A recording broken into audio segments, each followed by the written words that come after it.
Latin America থেকে মোট ৬টা দল ২০২৬ বিশ্বকাপে সরাসরি অংশগ্রহণ করবে।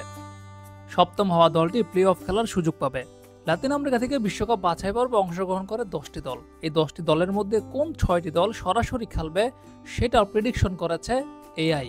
তাদের প্রেডিকশন অনুযায়ী এই 6টি দল হচ্ছে Argentina, Brazil, Uruguay, Colombia, Ecuador এবং বলিভিয়া। এই 6টি দল সরাসরি 2026 বিশ্বকাপে অংশগ্রহণ করবে। অন্যদিকে ভেনিজুয়েলা কোয়ালিফাই করবে প্লে অফের জন্য, এমনটাই প্রেডিকশন করছে এআই। এখন দেখা যাক বর্তমান পয়েন্ট টেবিল কি বলছে। এআই যে প্রেডিকশন করেছে সেখানে শুধুমাত্র বলিভিয়ার অবস্থান বর্তমানে 7 নম্বরে রয়েছে, অর্থাৎ প্লে অফ পজিশনে রয়েছে বলিভিয়া।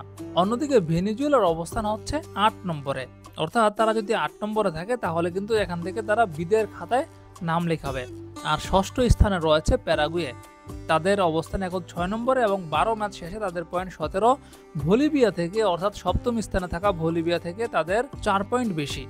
তবে এই প্যারাগুয়ে কিন্তু বাঁদের খাতায় ফেলে দিয়েছে এআই। এখন দেখার বিষয় শেষ পর্যন্ত তার এই প্রেডিকশন ঠিক থাকে কিনা।